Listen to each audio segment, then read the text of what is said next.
this idea that this just goes away, that these people don't need to suffer a consequence, and that these voters don't need to understand that what they are doing is wrong, I think is antithetical to that feeling, is antithetical to the idea that we have to function together, and you can't function together when one side has decided you are the devil.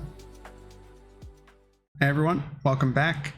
Tonight, we are going to be talking about something that is not the State of the Union, because to my understanding, it's going to be like 2 or 3 hours of absolute bullshit, and I don't have time for that right now. But we wanted to talk about something that has been sort of bubbling up in the online sphere around discourse on the left about elections. And I think the thing that is sort of our takeaway, which we'll say at the front end, is that it does not matter whose name is on the ticket with a D next to it in 2028 or in 2026. That is who you should vote for a variety of reasons. And there is really no coherent argument against doing that if you give a shit about our country or other countries, or generally people being better off across the world. Ryan, have I mischaracterized anything there? I sure as hell don't think so. Okay.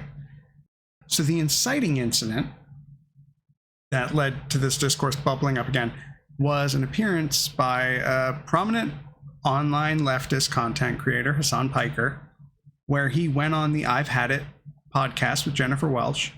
And during the course of this podcast, at one point she asked, okay, so we get to November 2028, and it is J.D. Vance versus Gavin Newsom on the ticket.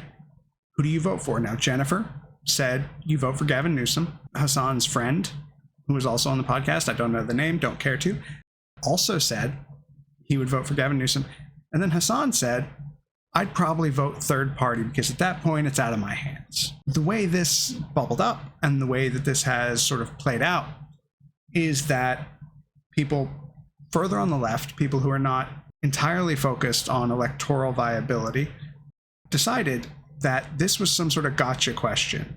I don't think it was. I don't think it was a gotcha question. I think even if you don't want to answer the question, I think there's a better way to answer it. And I think when you spend your entire life streaming as a profession, you should be able to think quickly on your feet. And so if you don't want to say, I support Gavin, I support whoever is the Democratic nominee, then what you would say is, well, I'm going to fight like hell in the primaries to make sure that that doesn't happen.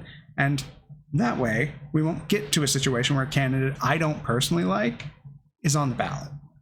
And I think that's especially prescient to say if you're actually someone with reach who people listen to, and those people can then say, okay, well, this is what we should support. Instead, you might choose to do what Hassan did and say, I would vote third party, which he got rightly lambasted for. He got absolutely rocked on Twitter, which is 90% of what he fucking cares about, how the optics look for him. And so he was not having a good day. And it started this general discourse about like, oh, you can't pledge just loyalty to whoever the Democratic nominee is because then they won't move to your position. And I think that prior to a primary, you really just kind of have to support whoever you want it to be. And then if that person you don't like makes it through the primaries, then if you're someone of some note, you have a discussion with that person and you say, hey, I want to endorse you, I want to help you, but I need you to help me in this way. Ryan, thoughts? I'll start off by saying I'm not, I don't think either of us here are, I think we've made it very clear in prior videos, neither of us are necessarily fans of Gavin Newsom, okay? Neither of us want Gavin Newsom per se to be the Democratic nominee. And also we are, a year, or we're at least a year, we're a year and a half or so from the Democratic primary, and we don't know by any means who is going to be in that Democratic primary, okay? I think the way the primary process has always worked, and how democracies generally work, how I think they should work, is that, yes, if you don't, look, people put forward who they want to be in the part, who they want to be the candidate. Some people want Gavin Newsom. Others are going to want someone like Tim Walz. Some people are going to want J.B. Pritzker. Some people are going to want AOC, and that's fine. We put them forward. They do the normal process. They canvass, they debate, they do what candidates are supposed to do, and naturally, if you support your candidate and you go around, you also canvass. You go around, you talk about their policy platform, and you negotiate with other potential members of your party and explain why what they are going to vote for is best for the party and best for the nation. Then we vote in the primary, and whoever wins wins. Now, that doesn't necessarily mean that we immediately all bend the knee. This isn't Game of Thrones, but usually the candidate who wins tries to coalesce with the party and merge ideas. We're not all going to get what we want. That's not how parties work. It's a give and take. We're going to get some things we want. We're not going to get everything. Okay, it's not a perfect process. Democracy is a give and it's a take. Okay, it's not a winner take all. It's not 100%, 0% loser, winner. And I think the problem is people like Hassan, and I see this a lot online, is that for them it is either their perfect candidate or it's nothing. And that is not how democracy works, and that is not how it can work. And just because their candidate loses does not mean that it's a conspiracy by the party to not let their candidate win. Okay? We decide as a party who we want to win, or who we want to nominate for the election. That being said, Kamala was the one outlier, but that was a unique situation, mind you. That's an asterisk situation. That was very weird, and that shouldn't have happened. Joe Biden had done the correct thing and not ran. We would have had the correct primary process that would have avoided that situation entirely. But a third party is never the correct option because, look, I would love for us to have personally, I enjoy a federalist system. It has its pros and its cons, just like unitary systems do. And again, presidential systems have pros and cons, just like parliamentary systems. But I would prefer we had a multi-party system. We don't. That is an unfortunate fact about U.S. history. Our federal government has pretty much created a two-party system over the course of 200 years. There's nothing we can do about it now without there being an agreed-upon method by both parties to dismantle that system. That is not going to happen. So we have to work within the system we have in place. Third party is never going to be viable. It just isn't. Because all that happens is a third party gets big enough that it replaces one of the other two parties, which still is a two-party system.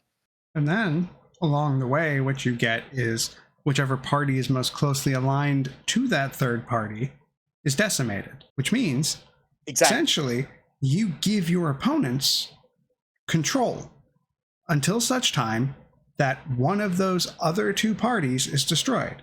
Because if things are so fractious that you're going to make a third party, those two groups are not going to work together well. They just won't. If they would work together well, they would have stayed a single party. So if they fracture, they will not work together, and then the other side will be in control. Now, that's especially relevant when you look at how our systems are currently set up, whereby it is a majority in the House or the Senate that leads those bodies. And if one side is fractured, the majority is the opposite end. A couple of broader points here. One, and Ryan, I know you have your reasons for not liking Gavin, which you can explain. My main one is that I just don't feel like he's going to be able to rid himself of the image of California, because that does a lot to middle voters and swing state voters where they hear California and they think it's terrible, despite the fact that it leads all of our states in the economy, despite the fact that everyone wants to live there because it's nice. There's just that mental baggage around the state of California. But if you look at what he has done in the state, which granted is with a really overwhelming control of the state legislature. He has done very progressive work there. They've protected trans people through dozens of bills. They've helped homeless communities. They've done a bunch of things and put forth a lot of legislation to protect people. And while that was not solely him, he did sign those bills. And when you look at redistricting, he led that fight and he made that case and he got that through. So he does a lot of good. And truly, if he does get, nominated and then elected, he would be the most progressive president we've had probably ever. And whether or not you like his personality, whether or not you think he's duplicitous, that's just what his record shows. And at the same time, when we consider the alternative, everything bad that you could potentially say about Gavin Newsom, you can say about J.D. Vance. And then you could say 1,000 other terrible fucking things about J.D. Vance. It is not even a remote comparison. It is not even close to being the same thing, except the fact that they are both white guys. That's the totality of the comparison there. And to act like anything else is to either be woefully ignorant, willfully stupid, or just nihilistic and duplicitous. And we are none of those things here. Oh, absolutely. Go I ahead. mean, yes. No, you're right, because even if you're just going from a purely political, just looking voting records, it's absolutely absurd to compare Gavin Newsom to J.D. Vance.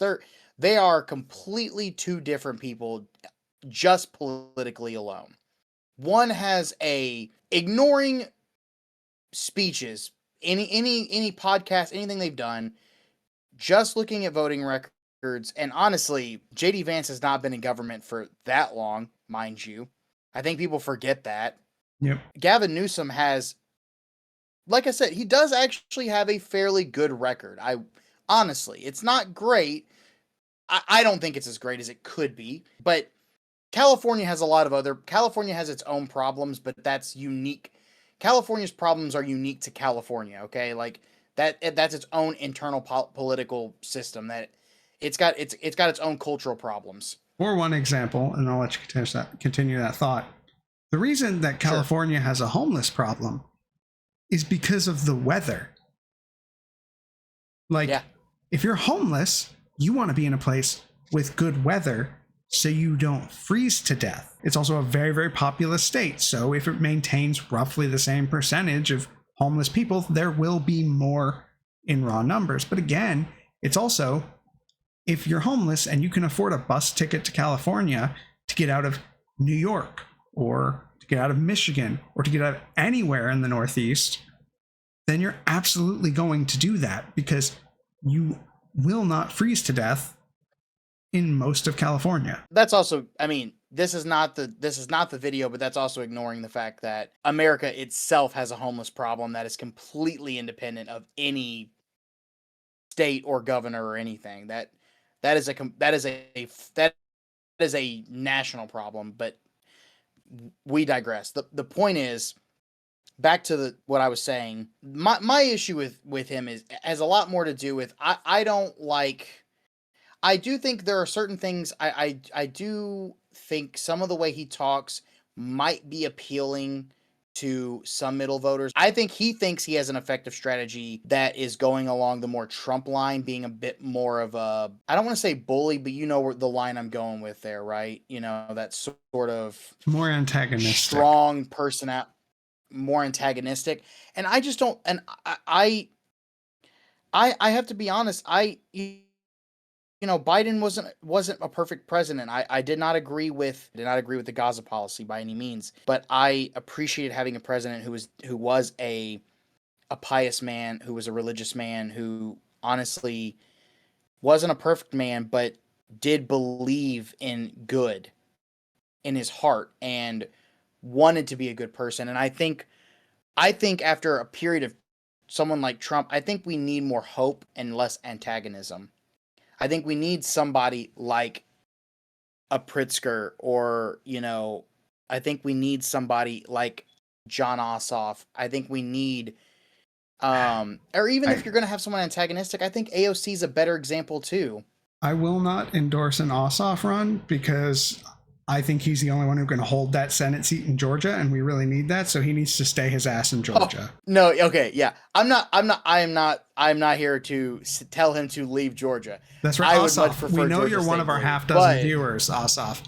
Don't fucking do it, man. Just win your Senate seat and chill. But you know, there are other wonderful people. Like, you know, there are other people out there who do have more of a mindset of hope, and I look, I know we're in a time period right now where we don't want to reach out to the other side. There is a rise of fascism. There's a rise of anger and resentment on both sides, and I'm not here to both sides as I'm anti-fascist, but if we want to heal and move forward as a country, we have to want to extend olive branches one way or the other. Otherwise, it's just naturally going to extend to blows at some point, right? We can't just keep fighting over and over again. We have to try to heal. So I think I am very split on this proposition, and I will tell you why. Like, if we're talking about a sort of sense of what seems right, like extending an olive branch seems right. But my concern, and one of the reasons I think that Newsom's profile is so high, is that a lot of people on the left, I would say the majority of the base of the Democratic Party, have felt like for the last 10 years, we keep getting fucking hit in the mouth. That they keep talking shit about us, talking shit about what we do, lying about who we are, lying about what we believe, lying about what we do, and saying we are monsters. And they have done this for a decade. They have poisoned their base against our very existence, and they're going to keep doing that.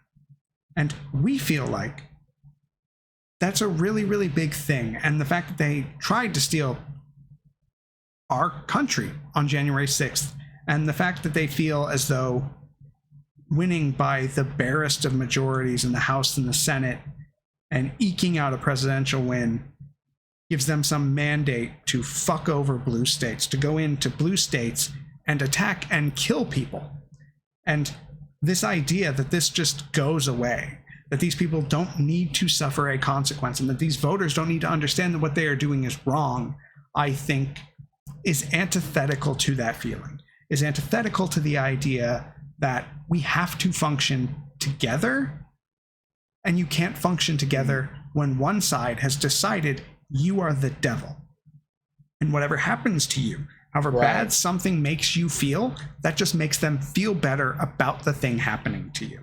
It's why you can have a group of people who look at the video from Renee Good or look at the video from Alex Preddy and look at those things and say, yeah, they deserved it. They got what they were asking for. And it's this thing that has to be somehow clamped down on the root. And I think, and I know, you know, one of the things they always say about bullies is they're always bullies until someone hits them back. And I think we need to, at least for a little while, live in an environment where the other side understands whatever you do, we can do too. And you need to understand that if you want to play this game, you will not be playing it alone. This is a two-player game, so now it's our turn. And I think Newsom, at least his press team, really speaks to that. And if you ask me, like if you truly ask me, I think Gavin Newsom truly hates elected Republicans. I think he, to his core, despises them. And I do not disagree with him. And I think that sort of fire is important. And so, like, there's this weird sort of pent-up mix of things that I feel like meshes together there. But I think there at least needs to be a series of consequences. And I think it needs to be somewhat broadly understood that we treat each other as humans because we have to. And the other side won't learn that unless they have to learn that. And so it's one of those things that I think we, at least on the left, need to be vigilant of, or that we need to be cognizant of is that there needs to be a branch of the party that looks at people who voted for Trump once or twice and say, hey, if you're willing to correct your shit, we're good, get your ass in here. And I think we should all do Right. that. But then you have the people who would vote for him a third time despite the fact that it's unconstitutional. And I think those people need to be, like, I think we need to be very clear about the distinction and the way we are having this distinction, in that we just sort of go, there's a certain amount of this earth that gets scorched. No, I think you make good points. I don't want to sit here and make it seem like I'm some kind of MAGA apologist or something. I don't want that to come off that way. You know, I take, you know, I do take my faith very seriously, so I don't want that to be like, oh, I'm, you know, I do genuinely believe in trying to forgive my enemies, but you're right. This is a situation in which I'm dealing with people that are I'm also working, I'm dealing with and working with people outside of my own belief system, and I have to do what's right for other people too. And you're right, like you're right. We can stand up for ourselves and establish boundaries and make people recognize that, like, they've crossed lines that are perhaps unforgivable, maybe not unforgivable, but at least harder to earn trust back. You know, they have to work to gain that trust back. And I just don't know if Gavin Newsom necessarily needs to be the avatar for that movement. I don't know if he's I mean, I do think you're right. He's done some things that I do think, like, you're right. I do think he has some legitimate, I do think he genuinely abhors elected Republicans, and he should. Whether they're the feckless ones or just the ones that are pure evil, you know. But I think I do think there are just better candidates in the party going forward. Right. And that's what the primaries are for. And the idea and the narrative that ran on this was that, oh, they're expecting, like, us to just accept their coronated Gavin Newsom. And it's like, first of all, no one coronated Gavin Newsom. We haven't had a process yet. And no, yeah. Second, like, the reason we're talking about Gavin is because he's the most visible person in opposition to this administration. He just is. Like it or not, he's the one out there the most, saying the most, and doing the most. So if there's a presumptive nominee, it's him, simply because he's putting in the fucking work. Okay? And if you have a candidate who you think will be better, maybe write them a message, send them an email, call them on the phone, and tell them to start putting in that same amount of work, to start doing more. But don't sit here and act petulant because in some future he might be the nominee and then you're going to withhold your vote. But because again, and I do want to be super fucking clear, voting for third party might as well just vote for fucking Vance, because you're doing the same thing. You are effectuating the same outcome. And, like, consider the millions of people. Consider the millions of people who will die, the some hundreds of thousands who have already died from USAID cuts that Trump and Elon and Vance did. Consider that. Consider that the next Democratic president could undo that and could maybe stave off millions of deaths if we get one.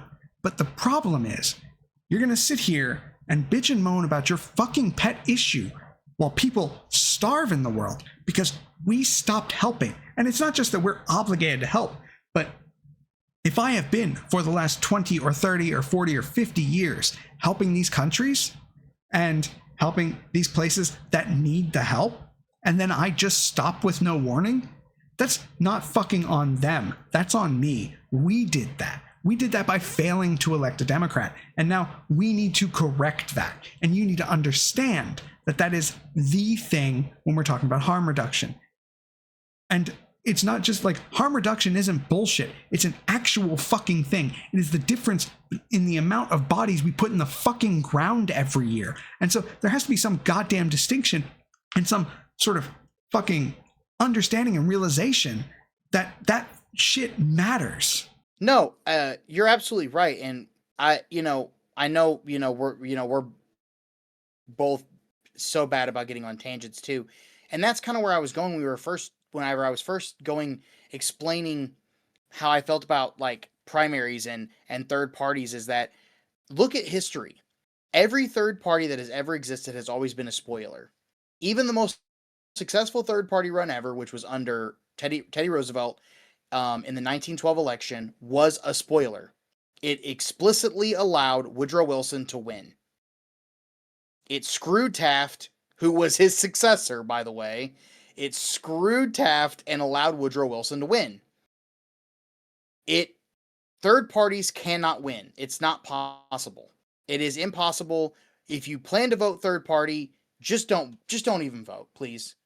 There's no point. Or if It, you want to vote it, third it party for president, at least go in and vote Democrat down ballot. yeah, at least, please.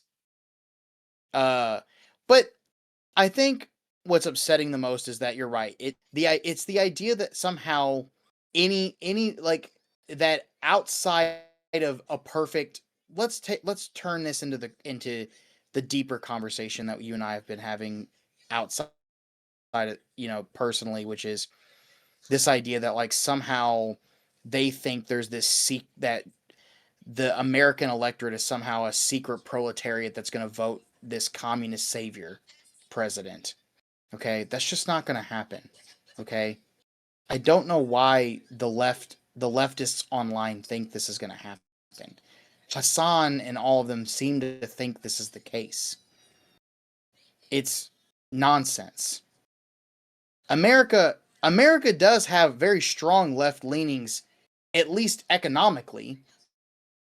Like it always, I mean, the labor movement was strong in the turn of the 20th century, and Missouri is a perfect microcosm of the fact that labor, uh, economically, labor, like in terms of labor laws, Americans love very strong um, minimum wage laws, labor laws. They love fucking the rich. That's a great American pastime. But then the problem is we as Democrats have lost the information war, and we've allowed people in power that have convinced the average American to vote people in power who then immediately screw us over and try to undo those very laws that are then voted in. Okay, most Americans do want good left legislation. We just need a good mouthpiece to nominate that. But we're not going to find a perfect candidate to do it the way they think. Maybe Gavin Newsom is that guy. I don't know. Maybe I could be crazy. Maybe Gavin Newsom is the guy that's like, he's got a pretty plucky attitude. Maybe he's the guy that convinces. I mean, he's a bit He's a bit California, so maybe he's a little harder to convince a Midwesterner. But I don't know. Donald Trump was a fucking New York playboy, and somehow he convinced all these rednecks that he's somehow their savior. I don't know. I mean, it's not impossible. Yeah, I think the point is that, sorry, you I go ahead. just I didn't mean to get on a tangent there. I think the issue I have, I was kind of drifting in and out, was that I don't like the idea that there has to be a perfect candidate that they're looking for to lead some kind of revolution Yeah. kind of idea, right? Yeah. I And think, there's just never ever going to be a perfect candidate. I mean, to me, the perfect candidate is the one on the ballot who can win. That's it.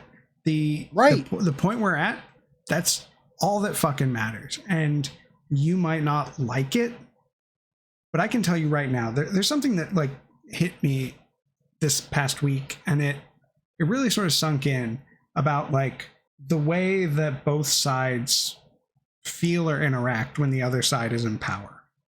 If you're on the right and the left is in power, you have your bullshit culture war grievances, but what you know at the end of the day is that you're going to be fine. They're not going to do anything that's going to lock you up for no reason. They're not going to fuck with your life, really. Like, you might not like the words they say occasionally, but they're not fucking coming for you. And then when you get the right in power, there are people in this country who actively have to fear for their safety. People of color, immigrants, trans people, people in red states who want to have a kid or want to have an abortion. All of these people suffer. Every American suffers under the healthcare regime that they continue to prop up on the right. And what bare nets of safety we have, they would tear away in a heartbeat. And so there's this very real dichotomy between when you're on the left, shit's marginal, but I didn't wake up every day afraid of what they had done. There was never a day where I woke up and went, oh dear God, what has Biden done today? And there has not been a day I haven't woken up since Trump got reelected and went, oh dear God, what has he done today? And I think that difference is more than enough for everything else. And I think the idea that there is some socialist policy that you could get all of America behind is bullshit if you just phrase it well enough. And I think the reason is because the only side that would run with that is someone with a D next to their name. And with Missouri as a great example, if you have Democrats across the state running for office on the exact things that they then put up as ballot referendums in Missouri, those Democrats will lose, but that ballot referendum will win. 100%. And that is because they just will not vote for a Democrat. They just won't do it, despite the fact that it might be to their benefit, despite the fact that it's clear to their benefit. And they will continue to vote for Republicans, even when those same Republicans will then take a ballot referendum that is passed in the state by more than 10% and try to do everything they can to fucking get rid of it because they don't like it. And they will still vote those Republicans in. So what you are dealing with is not necessarily an issue of messaging. It is an entire couple of generations that have been poisoned against the idea of a Democrat in general. And that's the battle. That's the battle. And the only way you win that battle is by, in some way, over time, delivering benefits to these people when they are under Democratic rule. And that is very difficult to do because the American electorate is very swingy. And you see the cognitive bias in this when you look at states that have had Republican governance for 40 or 50 years and complain about how Democrats are ruining the state that they don't control and haven't controlled since before those people were born. And so it's this very sort of messed up dynamic. But at the end of the day, if the people watching take nothing else from this, it is that it is both a moral good and a societal good to vote for whoever is on the ballot that has a D next to their name. Because even the worst elected Democrat will vote with Democrats more than the best elected Republican, bar none. Yep. And if you want a policy from a Democrat, you need to give them power. And what I truly believe is that in the current state that we are in, the thing that has been holding us back, the filibuster, is probably gone if Democrats get control of the House, the Senate, and the White House in 2028. I believe with my whole heart, they'll nuke it. It's done. Because they understand that they can't keep just hopefully getting budget reconciliation bills passed, and then maybe the American people will let them slide. They know they have to do big things. They have to run on abundance. They have to try and make people's lives demonstrably better, and the only way to do that is with legislation, and they cannot pass that because of the way the Senate is stacked. So truly, I believe that needs to happen. I also think, just as an added bonus, if Democrats can win the Senate, we probably get at least 2 Supreme Court picks. But we need to win it in the midterm, because if we can win it in the midterm, that'll stop Trump from appointing any judges to replace anyone who leaves. Because I fully expect that the Democratic Senate will not seat a single fucking Supreme Court justice that Trump picks. Now, I will say the House looks good for us so far. I haven't looked at a map of the Senate. I think it's very mixed. It's always rough, really sure. But with the headwinds and the way the polling is going, Trump is at like almost 80% disapproval with independents. What I'm saying is that I think the map, like, we only need to pick up like 3. We need to hold Yeah, what I we just don't know have what seats and are pick up. up 3. So there's Ohio. Sherrod Brown is running for his seat back, which he will probably fucking win in an off-Trump year. We've got. I hope Brown gets it back. We've got the non-Murkowski seat in Alaska, and the former governor, I think, Pelota, is running there. She might not have been the governor, but she was a statewide elected Dem. So she's got legs. Mm-hmm. And I can't even name the other fucking senator from Alaska besides Murkowski. You've got Plattner going up, probably Plattner, maybe Mills, going up against Susan Collins in Maine. And so that is like, that's probably 3 pickups there. And so like we are in striking distance. We have a very real opportunity to take the Senate. And if we can take the Senate, then we can fix the Supreme Court, because Clarence Thomas, fucking old. Alito, fucking old. Like, and I fully expect after the bullshit with Kavanaugh and after the bullshit with Barrett and after the bullshit with RBGC, that they will not seat a Republican. Yeah, I just looked at the map. Sorry. A lot. You're right. A lot of Republican seats up. A bunch of Republican seats are up. And that is not looking. That's not particularly. You're right, and that's not particularly good for them, given Trump's unpopularity. And I just remembered. I know about the Texas one because I know about the race going on with. Oh, that's right, the Texas one where Tallarico and Crockett. Tallarico and Crockett. Yeah, we're not going to touch that one because I know that's a very. Heated discussion. Either way, I will say I'm okay with either. Whoever Texas picks, I'm down for either. Yeah, but a dim is a dim, right? Yep. And if Paxton, like, listen, I wouldn't oppose either. If we're talking pure electability, I think Tallarico might have it. But if like Crockett's a fighter, and I love her, and I've loved everything Tallarico said, so we are in a very, very like good choices all around there. And if they fucking if they put Paxton on the ballot as a Republican, that seat is also very gettable. Wait, whose seat is that? Is that it's Cornyn's. It's not it's not I know. It's not Cruz, it's Cornyn. But if Cornyn can't win his primary against Paxton, then God, why can't it be Cruz? Well, here's the thing. Again, I think if Paxton's the nominee, it might as well be Cruz, essentially, because like Paxton's like he's not good. He's just not good, and so I think like he really has a chance to get his ass handed to him if he gets to be the nominee, which is my hope that he beats Cornyn.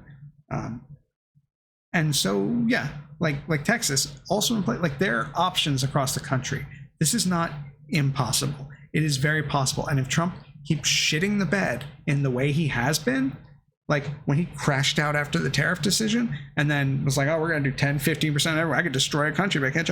When he went up there and fucking whined and mauled it for 45 minutes after the Supreme Court decision, if he keeps doing that shit with that low energy, he's fucking dust. And he will drag every Republican down with him. It's looking good, but yeah, you're right. The point is I think it's just the fact that like I know that really at the end of the day this discussion is a very online discussion, and we're really talking to an insanely small minority of people, because I feel like a lot of this is like a 90-10 conversation online, which is really like a 99-1 outside of online, like in the real world, because I think a lot of real Dems, real lefts understand this. You know, I mean, I know what happened, because actually, what wasn't that? What did it just come out like? They found that after review of the 2024 election, what cost Kamala wasn't even losing left voters. It was actually she lost middle voters. That's what cost her the election. I think it was just a turnout thing. I think it was the percentage of like. I mean, I'm sure there was a turnout thing, but no. So they absolutely got shellacked by people who just didn't feel the need to come. Like people who were so sort of defeated by the state of things, they didn't come out. And I think there's also a component of like how easy it was to vote during COVID, which made people more willing to do it. And so like there are sort of factors there. And I know that like by and large the left probably came through in that election. I just worry about the increase in rhetoric from the online left, that these people are not serious, and if they can infect more of the left more broadly, and they're getting, you know, they're getting bigger views, like they're getting more of an audience, and that if this attitude can spread, that's a problem. Well, I think that's why it's at least hopeful that Hassan had there was enough of a pushback to Hassan the moment he said it. You know, I mean, yeah, he had a lot of his own defenders, but those were people that were in that minority camp, right? The majority of people were like, "No, this is stupid. Like, this is a dumb take.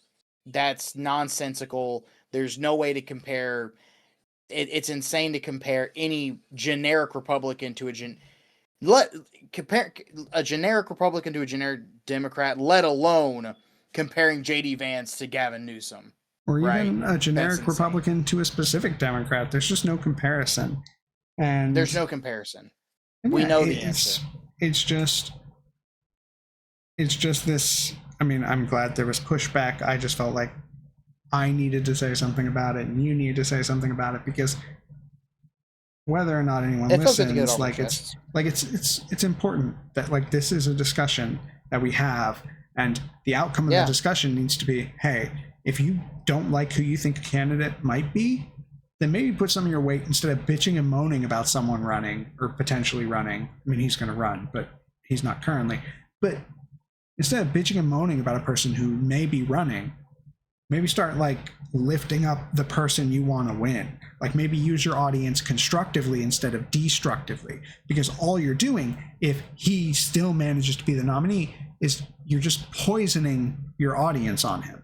Also, I will say, this is the last thing I will say before I say we close out, is if say your candidate who like I'm a big AOC fan, right? I know that's, you know, it's always a weird take. A lot of people don't always like AOC. Say AOC, it's AOC versus Newsom, right? She loses, Newsom wins. I'm going to vote Newsom, right? Obviously. I'm not going to let a Republican win. But I don't agree with everything Newsom votes for. That's fine. I'm still going to pick a Democrat over the Republican. But that doesn't mean it has to end right there, right?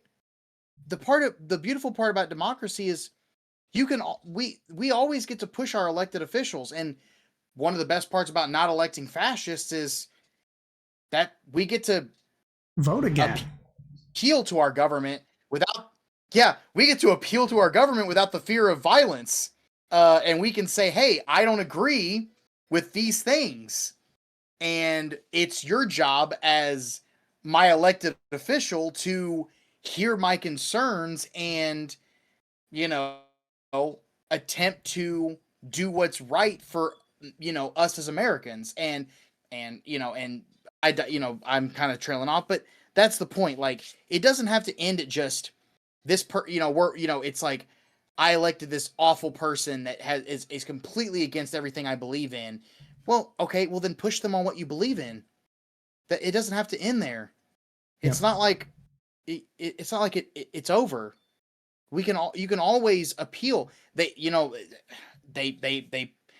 protested Kamala so hard during the election. Boy, they stopped as soon as she didn't win. Yeah. Where'd that go? Yeah, and I think, I guess the last thing I'll say in sort of tandem with that is that it is so much easier to push a Democrat left than it is to push a Republican left. Yeah, 100%. Okay, well, I think that does it for us, folks. We appreciate you dropping by. As always, take care of yourselves, take care of each other, and we will see you next time. Bye, guys.